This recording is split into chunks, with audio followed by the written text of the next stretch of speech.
1, 2, 3, 4, 5, 6, 7. Okay, where was I? The tiger pup drives them straight into oncoming traffic, going the wrong way on the road, as all the horns blare. Oh, maybe they were going with traffic before, but just weaving in and out. Now they're going onto oncoming traffic. As all the horns blare at them, the cars swerve like crazy to try and avoid him, and run up on the sidewalk, running into mailboxes and parking meters and shit. Essie, stop! Stop, you madman, stop! See, it's funny because this part is based off the part in the movie where they're in that car, you know, that ridiculous fucking long car. But, like, this is right in the beginning for this. He lane splits between all the cars like electricity through a wire. Oh, wow. See, this is what I was talking about last time with the weird, like, descriptions, because you don't want to repeat too much shit. Just trying to be a little creative, I guess, you know? And jumps the bike up onto the hood of an oncoming car. All the glass from the windshield and shit busts out and shatters all over the ground. This is like something that would happen in fucking, like Fast and the Furious or something. And he rides the car like a ramp, jumping off the top and sailing over the melon truck like the kid in E.T. in the front of the moon. Yeah, of course, you have to invoke E.T., which I still have never even seen. Tiger pup. Yeehaw! Essie is speechless, just watching the ground. Then they land down on the other side and skid full force into a used bookstore. There's a big-ass crash as the bookshelves come down on them and everything screeches to a halt.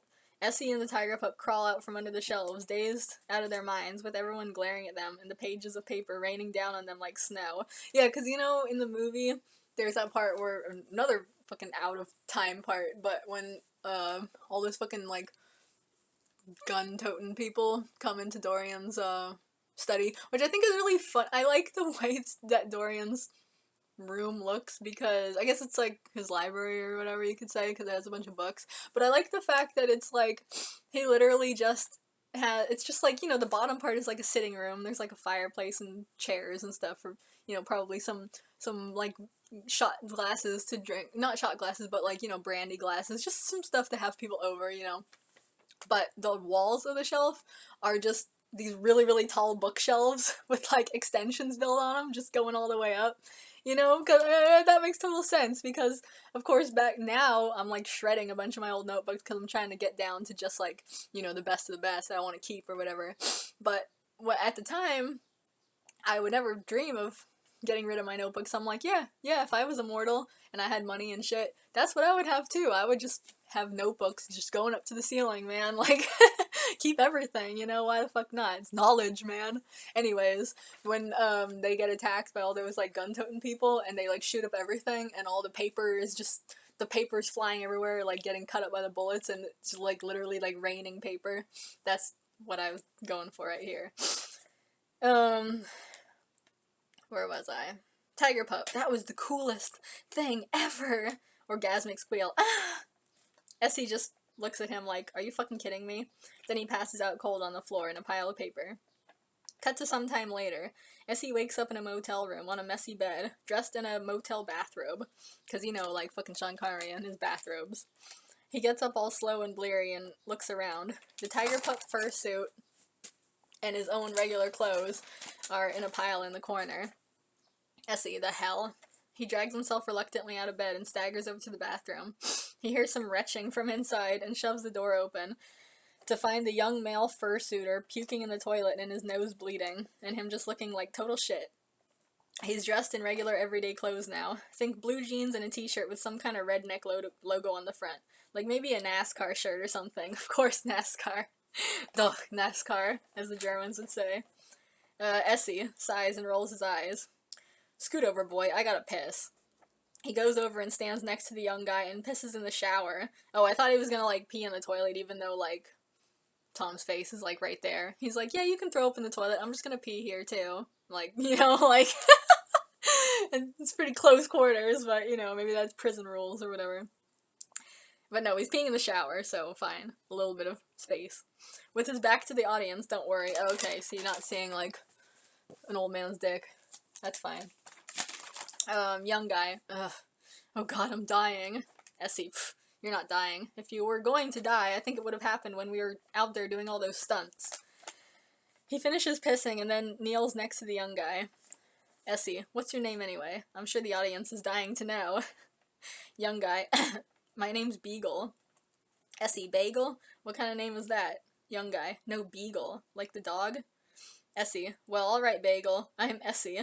See, I'm from the older generation. We're a lot friendlier than you new millennials. That's for damn. I mean, that's definitely what the older generation thinks. Yesterday, I went on a long fucking walk, like probably fucking 6 miles or some shit like that. I don't know, because my car is out of commission, and I had to walk, and I live in the suburbs now, so you know, it's not built for human beings, it's built for cars, and I had to go really, really far just to do a couple of errands. But anyways, when I was coming back, I had my headphones on. I was tired, and even if I wasn't, I don't like to fucking say hi to people. It's a fucking pain in my ass. And then later, when I was trying to do my workout, the neighbor lady came over, and she's like, I tried to say hi to you, and you didn't say hi to me, but we just laughed it off together, so it's all good.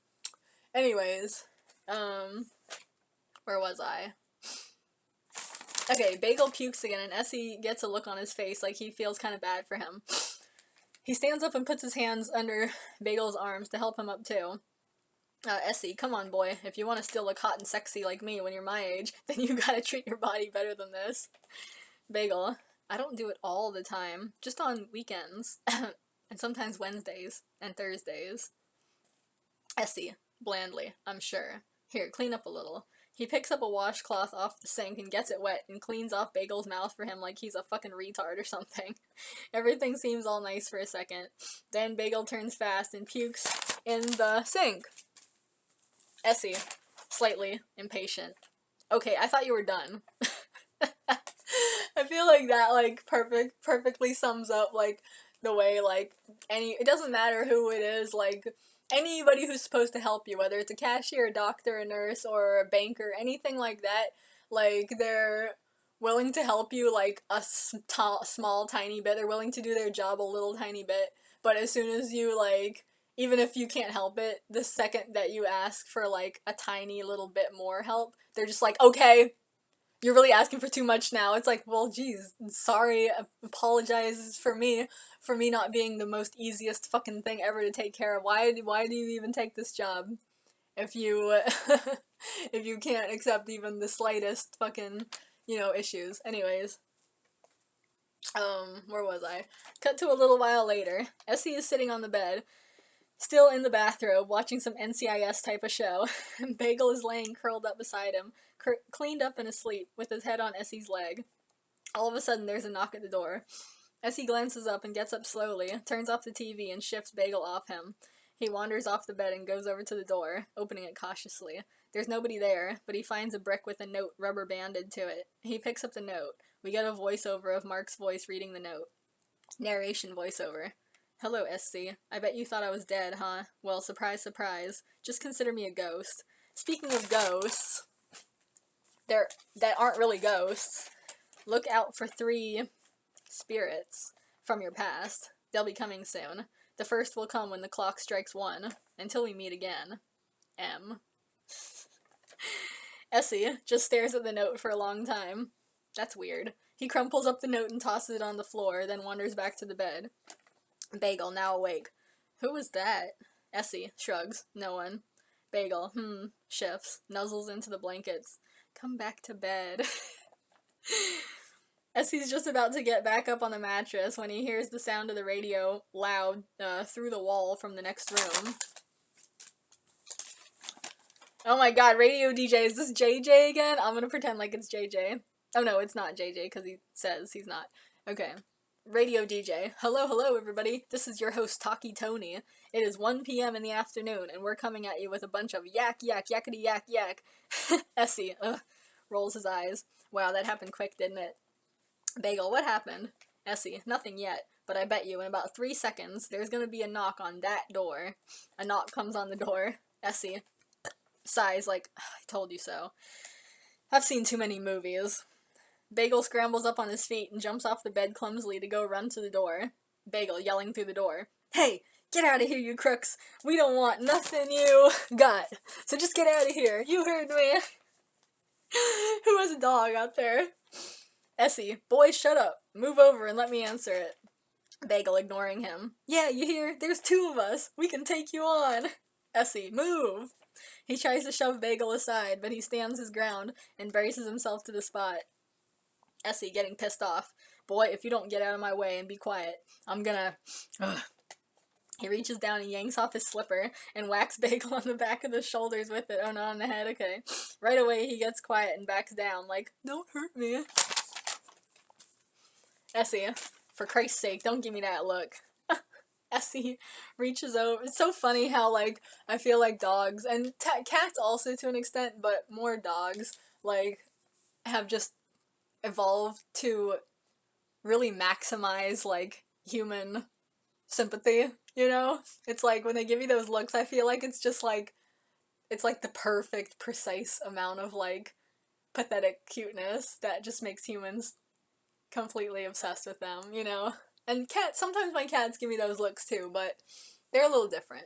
I don't believe, fucking George Carlin where he says cats can't emote because they don't have eyebrows. Cats can emote.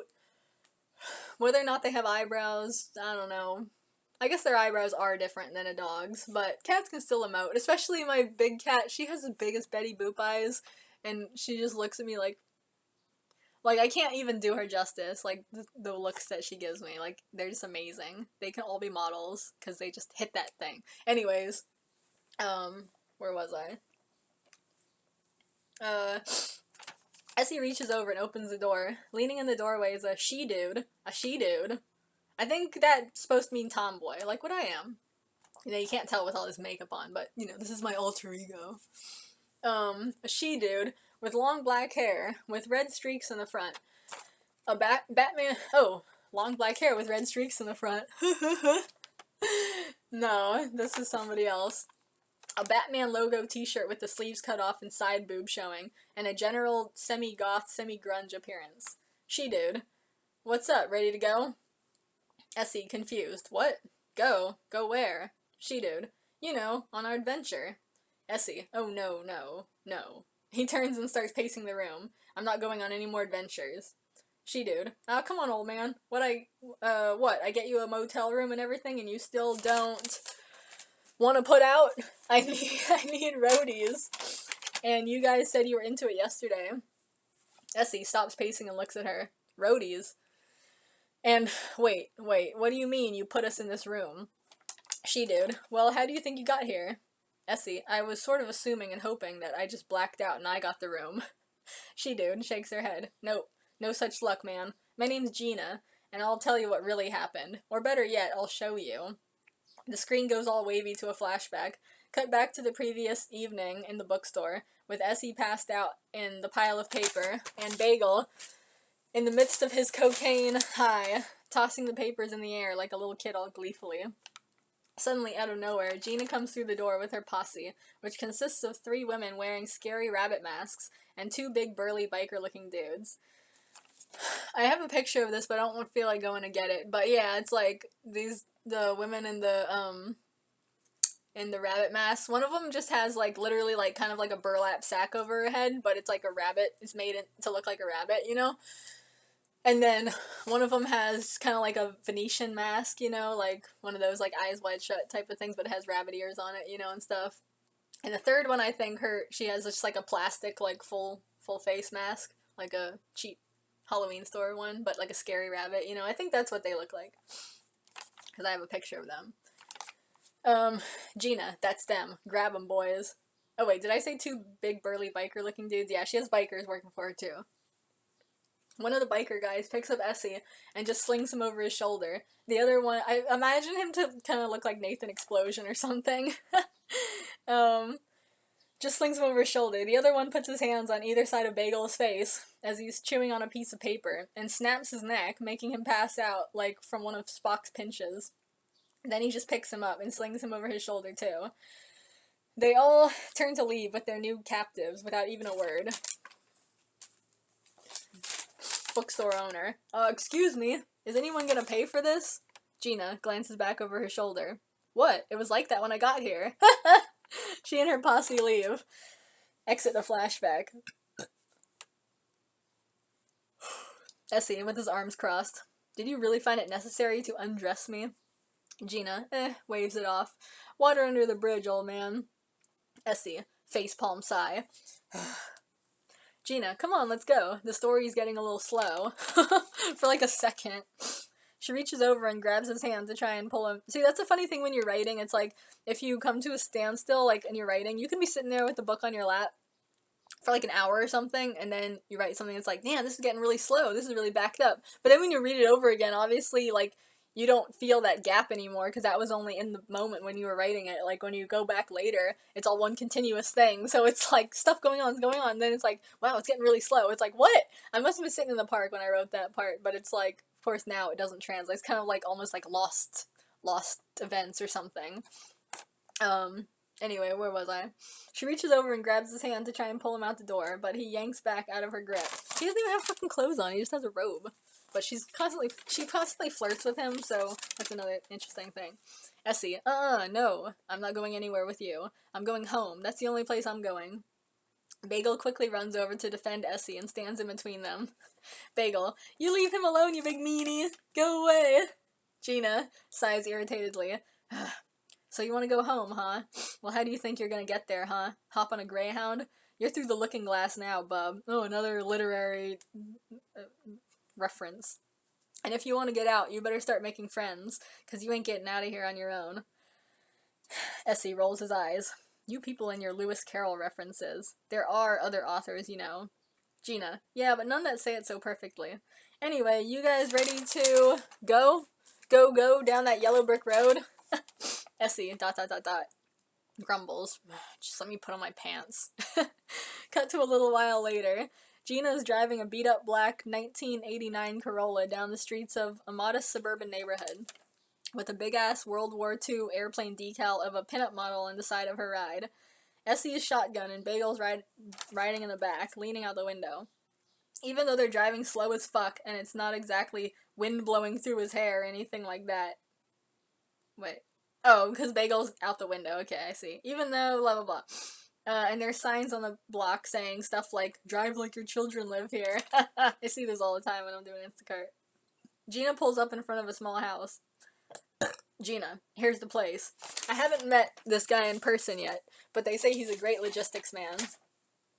They all get out of the car and go up to the door of the little suburban home. As they walk through the small front yard, they notice many strange lawn gnomes and lawn bunnies and squirrels, which have been painted in a random fashion, like they were painted by children too young to know what they were doing. Bagel whines quietly and ducks behind Essie. That was hard to do. Gina goes and knocks on the door. From inside, they can faintly hear some spiritual-ish, zone-out music of the Orient playing. So something George Harrison would like, basically. There's a short wait. Then suddenly the door opens, and standing there is an Indian, in parentheses, not Native American, dude, with a bright blue turban and a long black beard. I'm really curious to know if Nemo was ever, Indian in another, like, is he Indian in the actual, like, 1,000 Leagues, or 20,000 Leagues Under the Sea, like, the book? Like, was he supposed to be from India? And in any of the movies, is he supposed to be from India? I mean, I know back in the fucking 60s and 50s and shit, they would have a white man playing him, because that's how it fucking was. But, like, was he ever supposed to be Indian, or is that just something Alan Moore did? Anyways, he has a bright blue turban and a long black beard. He has a joint hanging off his lip casually, and the strong smell of incense, sandalwood, honey, and Mary Jane hits the others from inside the house. Oh yeah, and the dude is totally and completely nude, with a tight and snatched-ass body.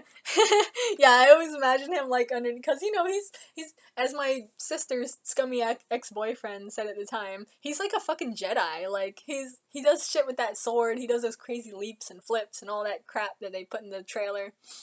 So I imagine his body to be, like, on point, you know, because he's so disciplined and everything, you know. Anyways, I just think it's funny that he's just, like, all about, like, you'll see what he's all about, you know, he definitely has, like, a vibe, and it's, like, it reminds me of, like, my friends from Berkeley, so freedom-loving, and we could be naked anytime we wanted. Tear. I miss those days. Anyways, but don't worry, the camera only shows him from the waist up. Or maybe there's a hedge covering his junk or whatever. You know, anyway, that's the second time. It's like, don't worry, you're not gonna see penis. But I guess if you want to see penis, you can just uncensor it in your mind. Because you're free to do that. Indian dude, in a daydreamy voice. Can I help you? Gina steps in front. Hey, I'm Gina Larkin, that's her name? I called on the phone. I called on the phone about my band using your vans for our tour. You're Nada, right? Nada blows out some smoke. Gina, of course. You're even more beautiful than you sounded on the phone. Gina, oh stop. Nice to meet you. Oh, I know some people will say that the way that Nada and his whole crew are depicted is what you would call Orientalism, but people want to fucking bitch and moan about everything. I would say Nada is one of the most cool and badass and positively portrayed people in this story. So if that's Orientalism, then kiss my fucking ass. Anyways, where was I?